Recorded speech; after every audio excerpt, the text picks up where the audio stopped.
Hello, and thank you for joining us for this Agilent Technologies Cell Analysis webinar series. My name is Ian Hayes. I'm the Director of Marketing Communications for the Seahorse XF product line within the Cell Analysis division at Agilent. I'll be your host for today's webinar. Before I introduce our speaker for today, allow me to share a bit about Agilent Technologies and the products we offer for cell analysis. Agilent is a trusted leader in life sciences, clinical research, diagnostics, and applied chemical markets, providing laboratories with instruments, services, consumables, applications, and expertise to enable our customers to gain the insights they seek. Agilent's rapidly growing cell analysis portfolio enables deeper, more reliable insight across a variety of cell analysis applications, where investigators and drug developers seek to understand complex cellular environments and interactions. I'm delighted to introduce today's speaker, Dr. Victor Darley-Usmar, Associate Dean for Research and Endowed Professor in Mitochondrial Medicine and Pathology from UAB, University of Alabama at Birmingham. Today, Victor will present on the fascinating subject of defining Bioenergetic Metabolite Interactome in human subjects. This is a new concept which describes how defining our bioenergetic health at the level of individual cells can now be achieved. Victor received his Ph.D. at the University of Essex in England and then moved to the University of Oregon as a postdoctoral fellow to pursue his interest in the structure and function of mitochondrial proteins in human disease. After a period as a lecturer in Japan and 10 years as a research scientist in Burroughs Wellcome in London, he joined UAB to establish his own research group in the Department of Pathology in 1995. His research program has been instrumental in defining how redox biology modifies mitochondrial function in pathology, and in recognition of these achievements, he was awarded a Lifetime Achievement Award by the Society for Free Radical Biology and Medicine in 2012. He has been continuously funded by the NIH for 24 years and has published over 350 articles with an H factor of over 100 and over 37,000 citations. At UAB, his contribution to research in mitochondrial pathology was recognized by his appointment as the Foundation Faculty for the Endowed Professorship in Mitochondrial Medicine and Pathology. He's now developing a program to apply measures of bioenergetic health and metabolism to personalized medicine. Before I hand over the mic to Victor, I'd like to remind you that this webinar is interactive and that there will be a question and answer period immediately following the talk. You'll notice on your screen that you can, and in fact should, type in your questions during the presentation, as this helps to ensure that we get to as many of your questions as possible. With that, thank you, Victor, for joining us today. Please take it away. Thank you, and thank you for the opportunity to talk to you all in this socially distant and difficult time. What I'm going to discuss with you is some ideas about how we link together metabolism with bioenergetics and how that changes in populations of people. So we're used to the idea of thinking of metabolism as an integrated network. And of course, I've put this slide because of I haven't been back to England now for months, and I usually go back at least 2-3 times a year. So this is the London Underground. And of course, the stations you can think of as the enzymes, and then the trains are the metabolites. And it's obvious then that this is a network. And if you want to get from one place in the network to another, in many cases there are lots of alternatives. So it's adaptive and plastic. And this is what makes doing metabolism research so challenging. So plasticity means there are alternative routes to achieve the same destination. And this is where the heart of the biology and the response to normal physiology and pathology lies. And of course, in this picture, people have taken the similar sort of ideas of a subway map as a metabolic map. Here is, in the middle there, you can see the TCA cycle, for example. Now, we used to think, when people started studying metabolism many years ago, that cancer cells were the cells which were the archetype for metabolic plasticity. And of course, that's because that's the Warburg effect, where you can switch between aerobic glycolysis and aerobic metabolism. But it turns out that while we have mitochondria central to all of this network, This switch then between aerobic to aerobic glycolysis is a feature of a lot of different cells that we didn't know about before, and it's only because we've had new technologies such as the Seahorse platform to look at these that we can now look at T cells. For example, aerobic glycolysis is a key part of their function. Macrophages, they have a unique metabolic fingerprint for every one of the different kinds of macrophages. Fibrosis, in order for the cell to become fibrosis, TGF-beta drives a metabolic switch to aerobic glycolysis. And platelets, they have an on-demand switch, which I'm going to show you, into strong aerobic glycolysis. Now, it turns out that measuring metabolism in the platform such as the Seahorse has been thought about for a long time, and it's a kind of a biochemical quirk. There's only really one enzyme that uses most of the oxygen in your body, and that's the enzyme in the mitochondria called cytochrome C oxidase. And that is, interestingly, rarely limiting for mitochondrial metabolism. So that means that measuring oxygen consumption is a readout or an insight into the whole of mitochondrial metabolism, several hundred enzymes. Similarly, glycolysis changing pH. Glycolysis changes pH, but there are other things, of course, that change pH too. But measuring changes in pH can give us some insight into glycolysis as well. So we're fortunate, really, this quirk of nature that these two parameters, which are fairly straightforward to measure with precision, can give us insight into metabolism. So here is a typical sort of plot that you get from the Seahorse platform. You've got a oxygen consumption rate. That's the rate at which you're using oxygen. And then with time. So there is a basal stable signal. And that represents that little cartoon at the top is the sort of simplified proton circuit where you get protons being pumped using oxygen. They come back into the mitochondria to then actually make ATP. And you can do this different ways. And if you're using cell energetics, then you're using the fuels that the cell can obtain or make itself. If you block with oligomycin, you stop that ability to make ATP, and the oxygen consumption must go down. And the proportion it goes down is then proportionate to the amount you make ATP.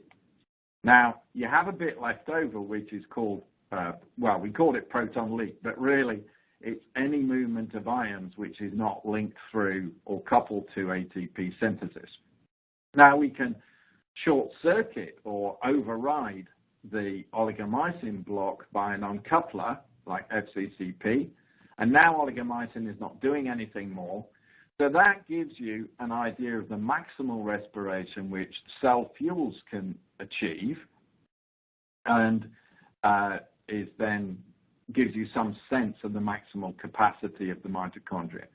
Now, not everything in the cell that uses oxygen is mitochondria, so antimycin A, we can use that.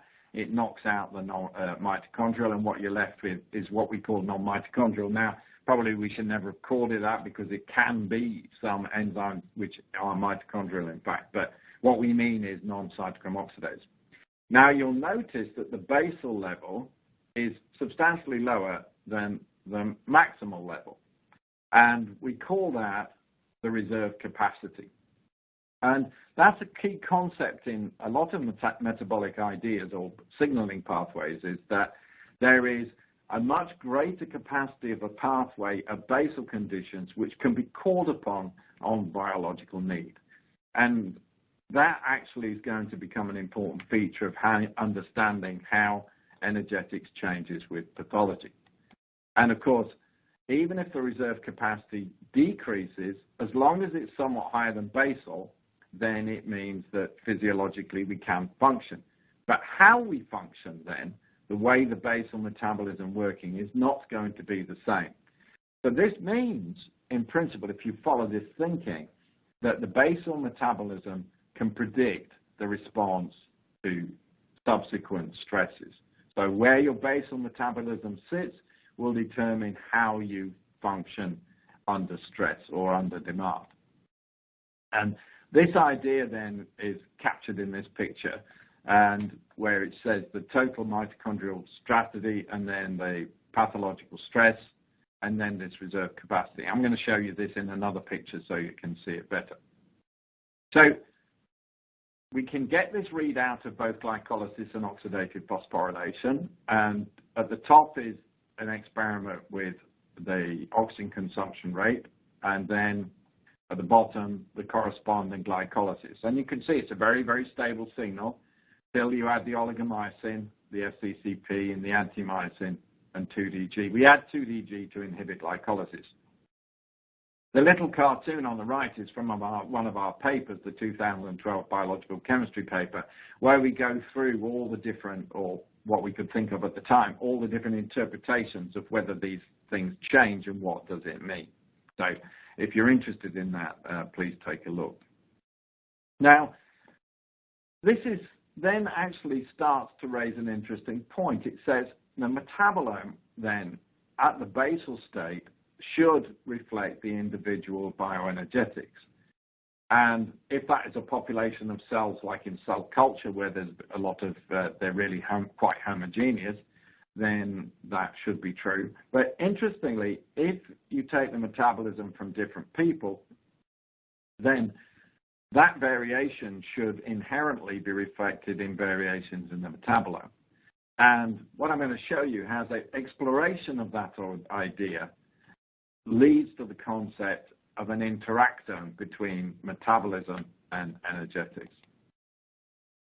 So we've been interested in doing translational bioenergetics for the last few years.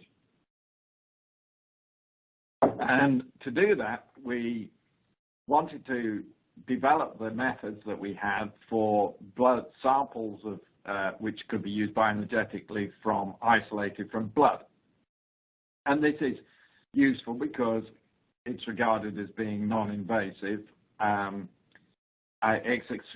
of the blood cells which have mitochondria are exposed to the soluble factors of circulation. They interact with organs and tissues in the body, and they respond to the changes in the physiology and pathology. And of course, they have their own functions, for example, in inflammation. So this is raising the concept that our responses energetically are a system response or a whole body response, not just related to a specific organ. And I'm going to talk to you about what the evidence for that is. So from a blood sample, we can get and purify to a high degree of specificity monocytes. So let me tell you what this is. This is an energy map, and this is the oxygen consumption rate on the y-axis and the ECAR on the extracellular acidification rate on the x-axis.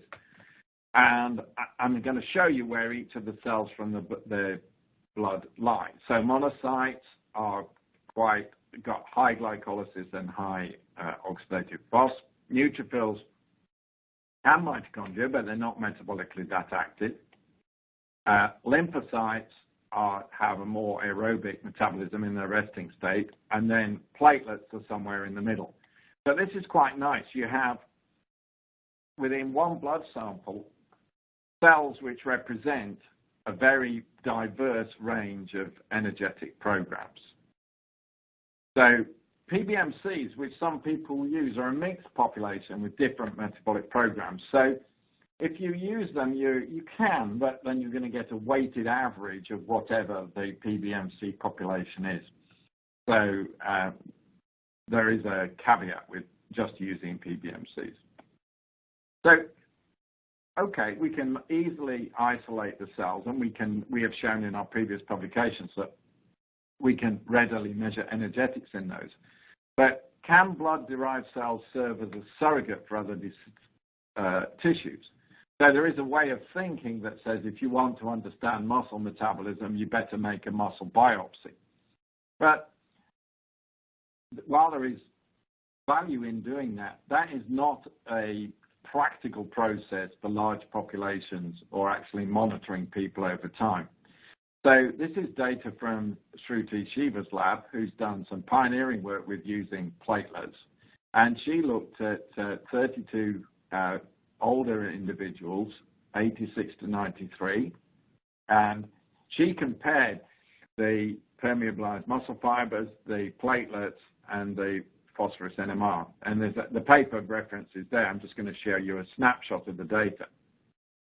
This is the platelet basal OCAR correlated with the muscle ATP synthesis, and you can see that's quite a strong relationship there. Here is platelet ATP-linked OCAR. That's after oligomycin. Again, a very strong relationship, highly significant. And this is the proton leak, again, which is connected, and the maximal OCAR.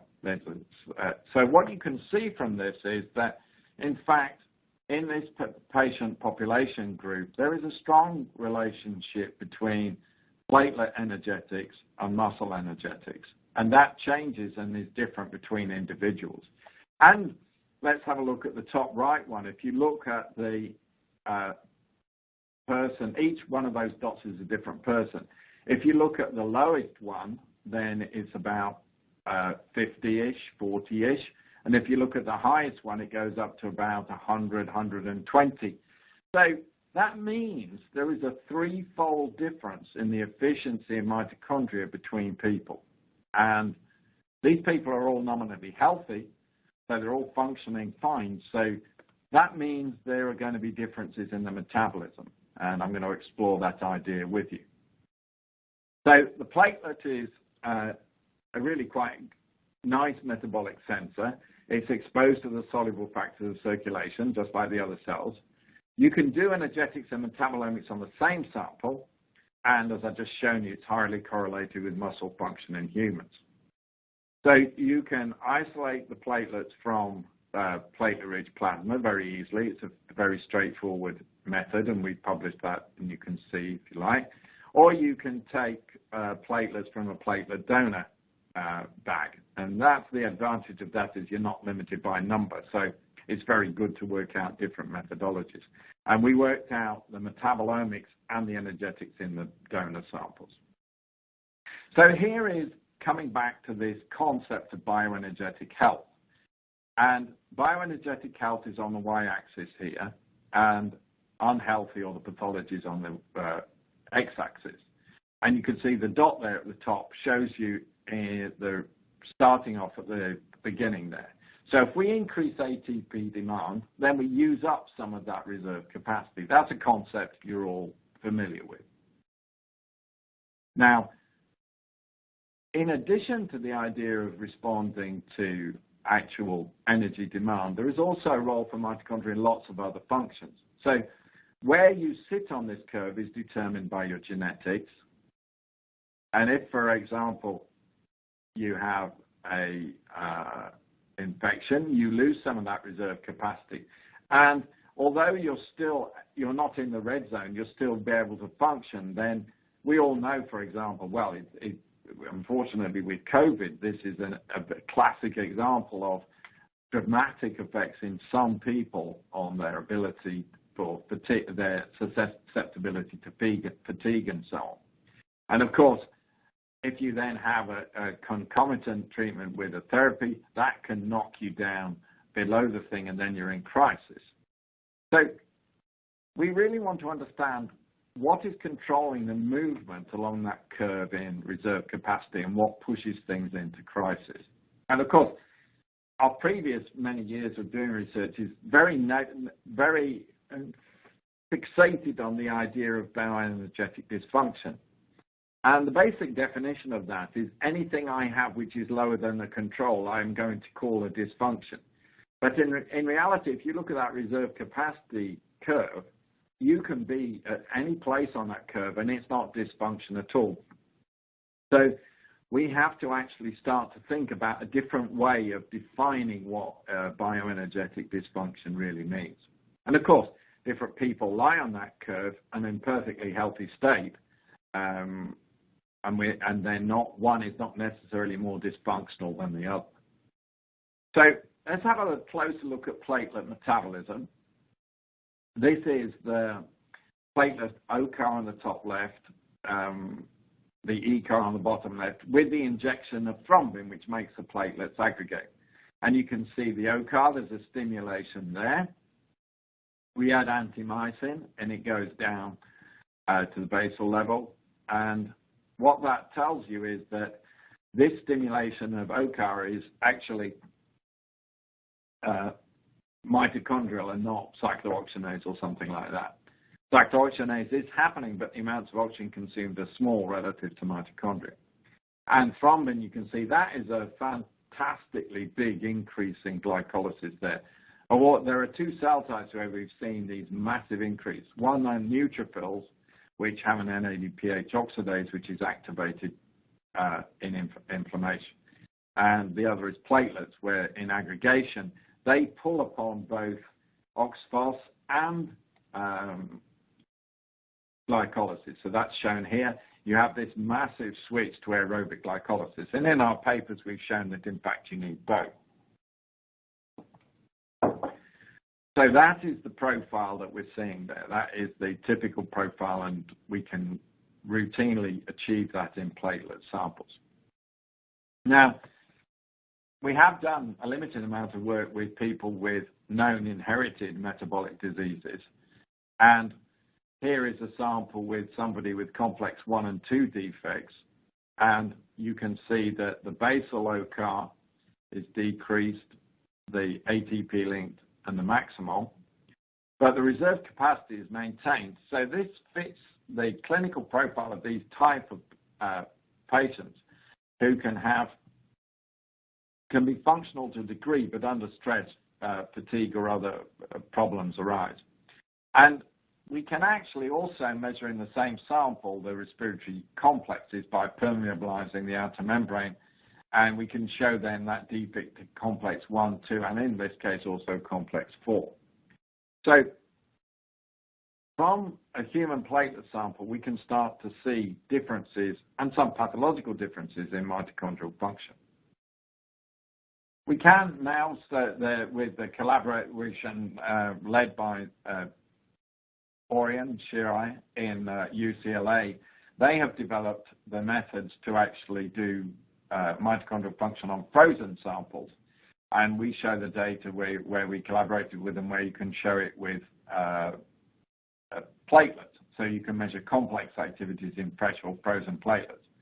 This is very important because then this raises the possibility of looking at banked tissues and transporting tissues across the country, which has been a limitation before if you're only restricted to fresh samples. So this picture on the left is now, I've shown you a few times in different ways, is the mitochondrial stress test, as it's sometimes called. And that actually then, we've done that now in 50, 60 cells. And it turns out it is a bioenergetic program. So that shape, if you like, or the relative amounts of those different factors in that bioenergetic profile tell you something about the adaptation of a particular cell to metabolism. So this is data from different individuals with, on the top right, with platelets from different individuals. And you can see that the ATP linked is well correlated to the basal. Reserve capacity is well correlated versus maximal. And basal versus maximal is also correlated, but basal versus non-mitochondrial is not connected at all. So what that means is that there is an internal compensation mechanism working on the genetic program that your mitochondria gives you to make sure that you can meet the energetic demands of the platelet. So we are all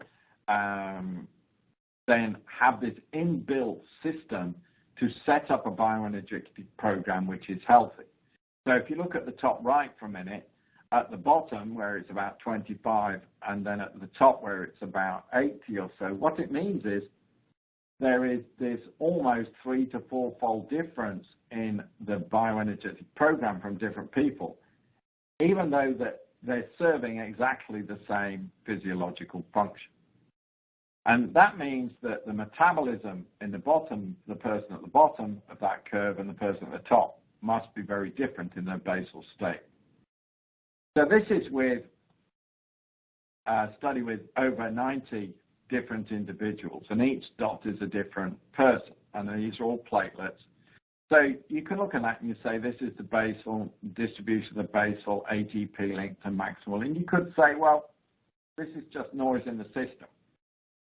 But actually, if you look at the proton leak and non-mitochondrial reserve capacity, the variance is very different. So then that, again, reinforces the idea that this variation is biology, and not all of it is to do with this noise in the system. And we can disentangle those two things. And here, you can see that that variance is very different. So using standard statistical techniques, then we can do a multivariate analysis of each factor. So basal at the top, is each dot there is a person, and then it's the correlation. Basal and ATP linked is perfectly correlated. And that's telling you that the whole system is set up to provide the basal metabolism to give the ATP demand that you need to have. And that is a completely predictable process. Even though it's different between different people, it's predictable. So in other words, if I know your basal, I can tell you what your ATP linked is going to be with like a 95% confidence.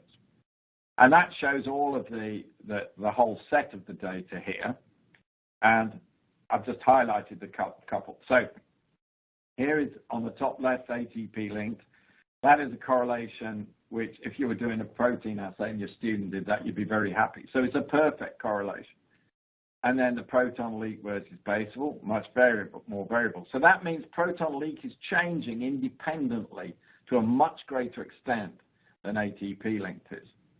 And then maximal versus basal is changed. That means the reserve capacity is being kept constant. So if basal goes up, maximal goes up with it. So the reserve capacity is kept more constant. So this is telling us that there is a bioenergetic program which is established between people. So if you look at the curve here, the arrows show people at different places. So the ATP, if the ATP ADP is the same, which it must be because the platelets are functioning exactly the same as far as we can tell, then there must be a twofold difference in efficiency, and that must mean there's a difference in the flux through the TCA cycle. Now, this is a study again from Shruti's group, which shows a group of patients with sickle cell disease. And so the concept would be that in sickle cell disease, then there will be a difference in this program.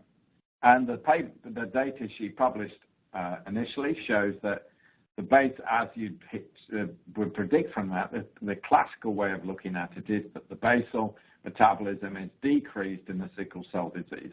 And that is related also to the decrease in complex 5 activity. Now, if you do this multivariate analysis with the same patients, now you can see that, in fact, the capacity is the top left, which is telling you the efficiency hasn't changed, but the total capacity has changed because of the loss of the complex 5 activity. So the red ones are the sickle cell and the blue ones are the control. They're really on the same curve. You've just got less overall complex 5. But in the other one, the basal versus the maximal, then there is a loss of a relationship, and maximal versus ATP, there's a loss of a relationship, and the proton leak has changed. So you're dealing with a much different relationship between proton leak and basal. So this leads to this idea that the bioenergetic dysfunction, if you like, is not just defined by difference in an absolute value of a particular enzyme, but how this program is itself put together. So if that's true, then the metabolome of these people should be different. So let's see, we did the experiment to see if that's true. So we took platelets and we used oligomycin. So this is a test case. So oligomycin binds the ATP synthase, very specific way, knocks it out. And so and it runs the cell to exhaustion. It forces the cell to rely on glycolysis. So we took cells, we extracted them, treated them with oligomycin, extracted them, and then in collaboration with our friends in Emory, we did the untargeted metabolomics. Here is the heat map, and this is with 12 different platelet samples, and you can see, great, then the heat maps are totally different, so oligomycin does work. Now, if we do the pathway analysis, then, for example, we see glycolysis is one of the things that's changed dramatically, and de novo fatty acids too. So those are things that we really expected. So this is our proof of principle, if you like. Now, let me go back a second. I wanted to make a point here, is that they measured over 3,500 different metabolites, but in that heat map, only 150 so are showing differences. So that's important, because if everything was showing a difference, then it would be some kind of artifact. And it shows there is some discreteness in how metabolism is changing in response to stress. This is like closing one of those stations on the subway line, and the metabolites go through a different path. Now, to do this, to take this to a different level, we used a technique they have developed called XMWAS. And this allows you to, on the top left there, plot any parameter from the bioenergetic profile, mitochondrial stress test, with any of the metabolites, and that's a fatty acid there. And if we do that, the maximum OCAR of lysophosphate ethanolamine, which is there, correlates very well with the metabolite abundance. And it makes biochemical sense because the fatty acid is more efficient, so the maximal OCAR goes down. So what I'm going to show you, though, is how we did this 3,500 times 6 times. So the bioenergetic parameters are going to be the boxes, and the metabolites, the circles. So we've got 3,000 metabolic features and 6 mitochondrial stress tests, and we have a stringency for a correlation coefficient of 0.5 and a probability of greater than 0.05. So we're now going to do that exact mathematical thing thousands of times. And then we get this beautiful picture here, which is the Bioenergetic Metabolite Interactome. So let's go again carefully through what this is. We've got the squares or boxes, which are the mitochondrial stress test parameters. So we've got reserve capacity at the top left there, and we've got all of the metabolites that are correlated with it, negatively or positively. Blue is positive, red is negative, lines, the edges, make a community. So you've got a community there. You can see that very nicely. The next thing down is maximal. So maximal is correlated with reserve capacity, and then you have a community too. And there are some shared metabolites between them. Then you have ATP linked and basal, which are strongly in the same community because we showed they were perfectly correlated. Then you have non-mitochondrial proton leak, which are in a fourth community, which are much less connected than any of the other things. Now, this is unsupervised. So we gave no information about the mitochondrial stress test here. So this is amazing, really. Just from the basal metabolome, we have predicted the mitochondrial stress test profile, because the strengths of the correlation coefficients are exactly the same in this communities that it's showing you there as they are in the analysis I showed you with 80 people with just the mitochondrial stress test. So this is now saying something very interesting. It's saying your basal metabolism predicts the response you're going to have to any energy demand. Now, of course, there's an interesting thing here. There are a lot more. There are about 150 metabolites in that picture there, which is quite a lot more than we expected. We would have guessed what some of them were, for example, but such as fatty acids, but there are much more. And this pie chart here shows the distribution of these. And so there are eicosanoids, makes sense, amino acids, makes sense, carbohydrates, fatty acids, makes sense. So the top quadrant, right quadrant of that makes total sense. We were absolutely staggered, though, to see 40% are xenobiotics, which means they are not metabolites of human origin or natural products. So over 60% of the things correlated with metabolism, bioenergetics in human populations are not coming from the human metabolism. And of course, they can be coming from microbiome, they can be coming from our diet, and they come from the environment.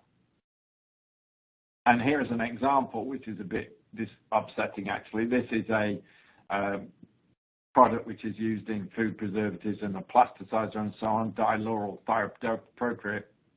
And as you can see, it's inhibiting ATP-linked respiration, so it's behaving somewhat like oligomycin. So we have lots of things in our environment which are changing our metabolism.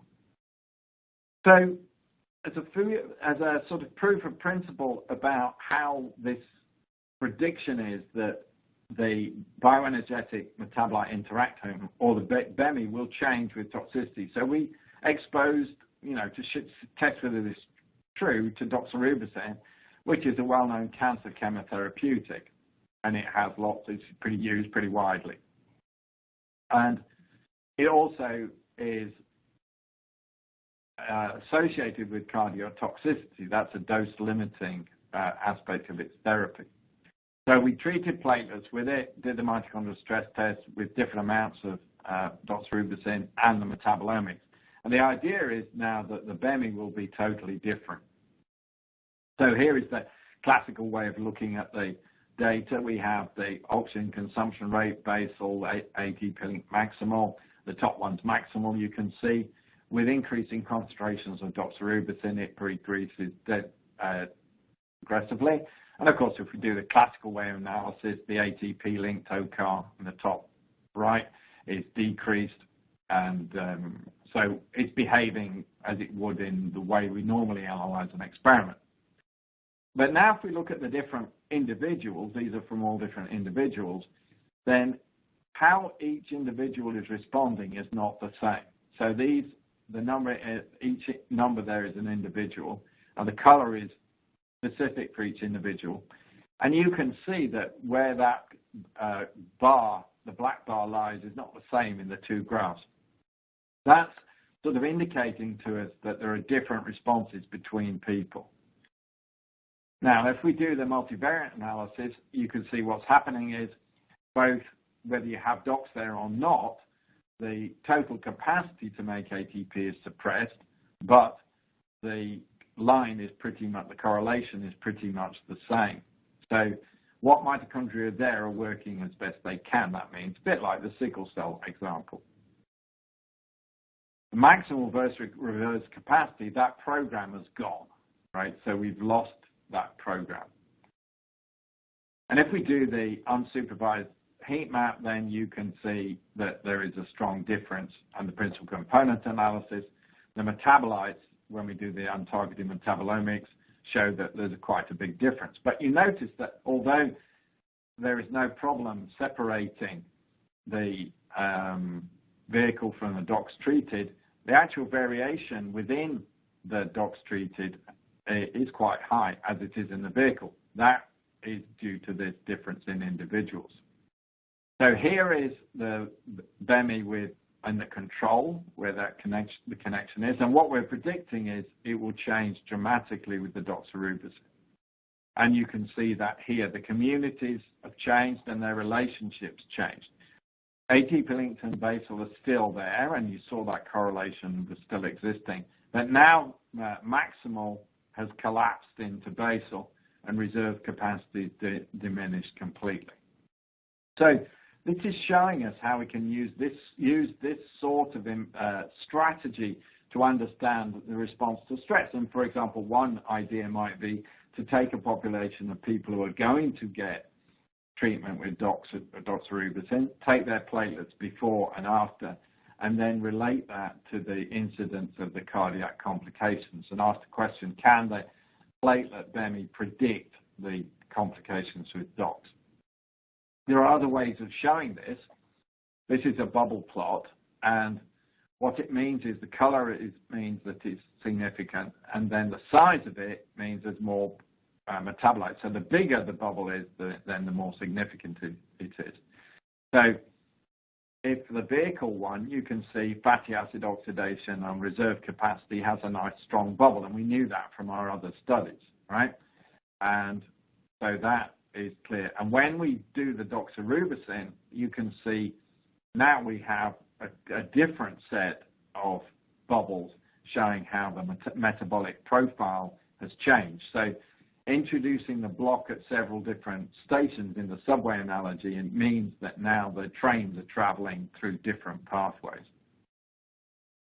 We've got some worrying mechanisms that are in play now.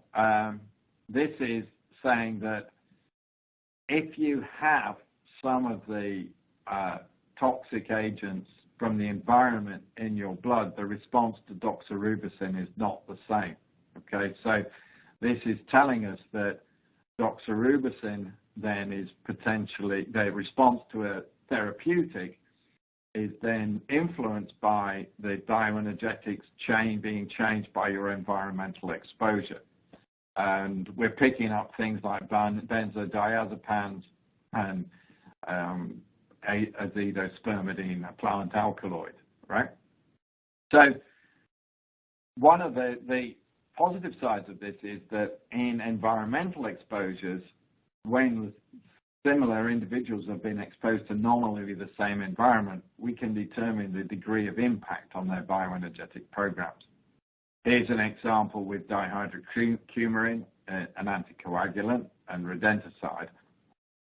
And here is, on the left is the data from the unsupervised metabolomics, and on the right, actually the authentic compound. So you can see that we can reproduce effects on the reserve capacity from the treatment with the authentic compound.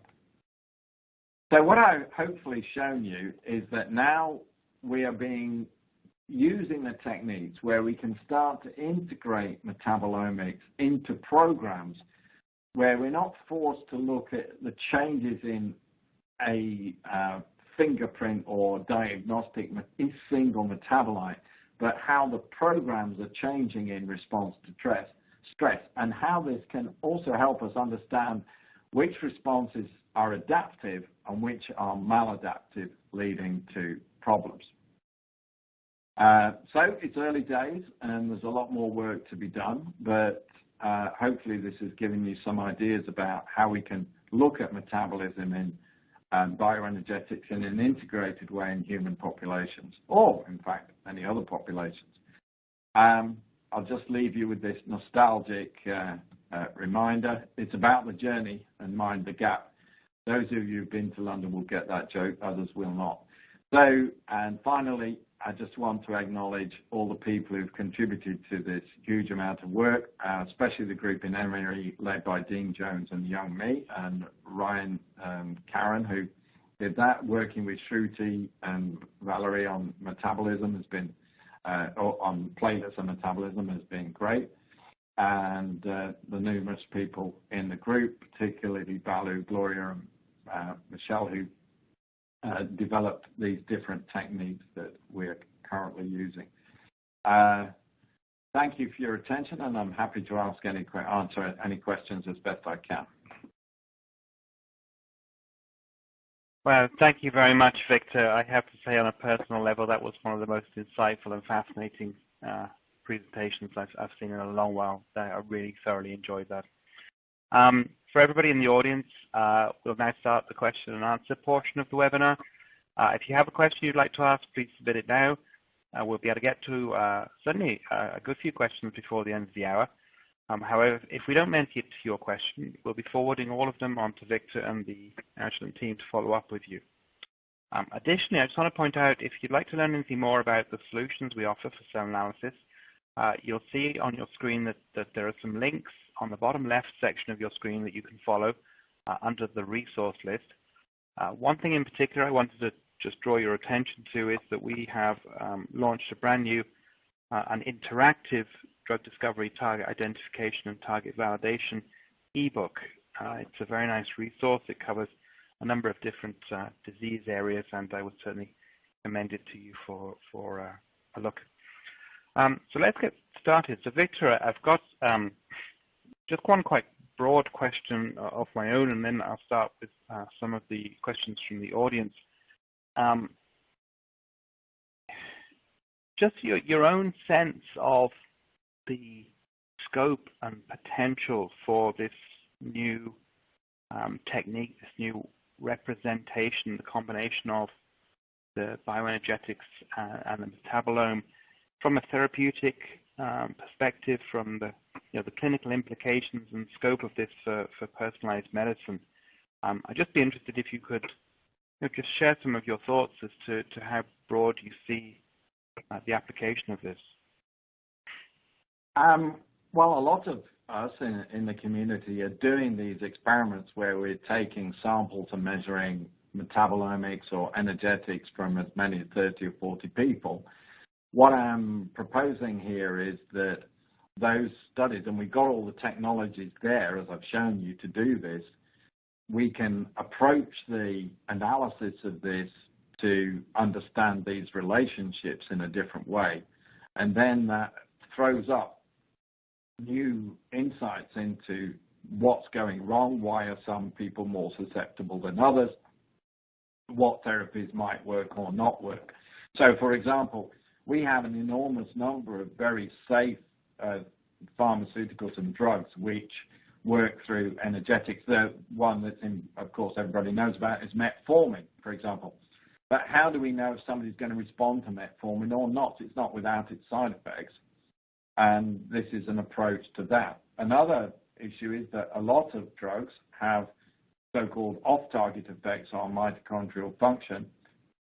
Some people doxorubicin would be one of those examples. Some people may be quite resistant to that, but some people may be very sensitive. So it provides a new tool for precision medicine or personalized medicine. Well, I guess I'd take from that you would see that at least in the investigative phase, it would have quite broad application, broad opportunity. Indeed. Yeah. I mean, a lot of the data is out there already, so people can take data they've already got and try the analysis this way. So I would encourage everybody to do the very minimum. If you've done an energetics analysis on 30-odd people, then do that multivariate analysis. I guarantee you'll get a different insight onto how your patient population is behaving than if you do a sort of, is the proton leak significantly different style of analysis. That's a very, very interesting point and a good segue to my next question. You presented a lot of data on fresh platelets. You give some mention of the fact that it was possible to do these measurements on frozen platelets as well.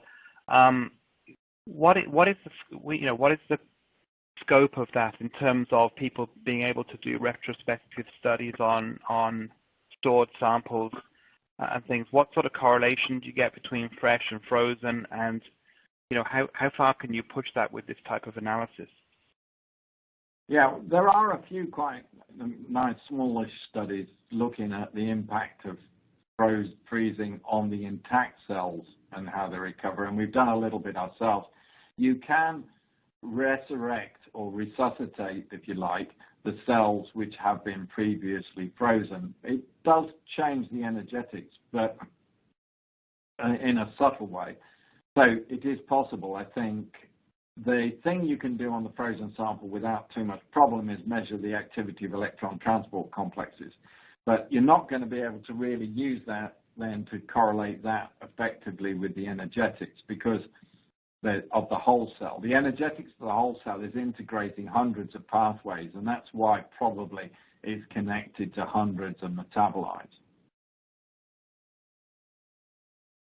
And, of the different blood cell types, Victor, what do you think are the most appropriate blood types to use in a clinical study? That's a good question. Each of them have got their strengths and weaknesses. Obviously, if you have an interest in T-cell biology, then that's the group that's the one you focus on. So that's a straightforward answer. As a surrogate generalized marker, I think Shruti Shiva has shown quite clearly that the platelets are among the most reproducible to generate and easiest to prepare reproducibly with the smallest amount of blood sample. So monocytes then require antibodies and columns and things to prepare, and we've published all those techniques. So if you're getting into this or in this early stages of this kind of research, I think platelets are probably, if you haven't done it before, might be the area to focus on. So we have a number of questions as well in terms of both your study, but in terms of the broader possibility, around diet and also around age as well. So one question here, was the blood drawn during fasting? Can diet, immediate changes in diet versus chronic, affect the results? And in the same context, I suppose, what do you see or what have you seen in terms of the effect of aging on that relationship between the bioenergetic and metabolome profiles? Okay, there's several questions in there, so I'll unbundle there were, them a sorry, bit. No, I'll just unbundle it a bit. So, in the study I showed you, then we had a fasting blood draw with the healthy volunteers. So we did control that. There is a nice study by which shows that oxalate in the diet can change monocyte function. That's by Tanisi and Mitchell at UAB. So, and I've shown you also with our data that things in diet and the environment do have an effect. So if you take, and then aging, the data is quite good. So the data from Tony Molina, there's data from Shruti Shiva, there's data with the patients with neurodegenerative disease from Russ Swerdlow. They're basically showing that if you have healthy aging, the energetic profiles and metabolic profiles pretty much fit on the same curves as other people. So that oldest we went to is 60 odd, and we didn't see any differences. Shruti's gone to 80 plus, as I showed you, and there are some differences. But the idea is that the energetic program becomes less plastic as you get older, and that seems to be what we're seeing. It then becomes important, as with any study, to clearly stratify the parameters between what the healthy group is and what your group of subjects of interest are.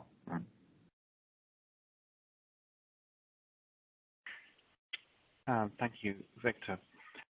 Another question here. Are the bioenergetic approaches applied to patients with, can they be applied only to patients with kind of existing diseases, you think, or do you anticipate a potential prognostic application here for predisposal to diseases or even prior to a disease onset? What a very good question. Nice question. What our data seems to be showing is that quite clearly between a population of nominally healthy people, the bioenergetic and the BEMI, the bioenergetic metabolite interaction, varies. Now it follows from that, which something we already know is that people's susceptibility to different diseases is not the same. People's susceptibility to cardiovascular disease or hypertension is not the same. So this then raises the possibility that if energetics contributes to that, it could be a predictive factor. So, for example, the factors which take lipid profiles and predict your risk for heart disease are now very sophisticated and have a high degree of prognostic potential, but they don't predict. They are a statistical prediction, and perhaps the energetics could, our basic bioenergetic profile could also fit into that type of analysis.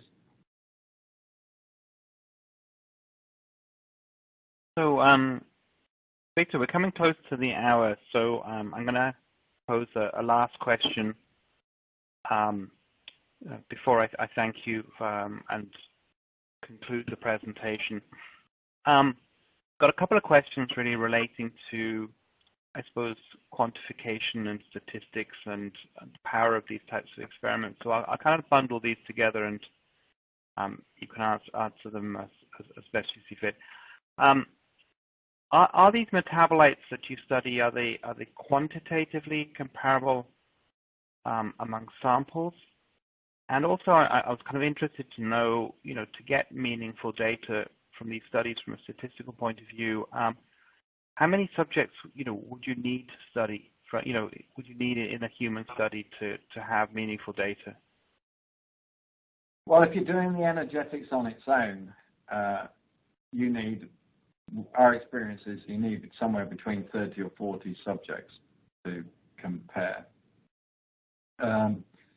I think your analysis is important, so it's important not to take ratios of things.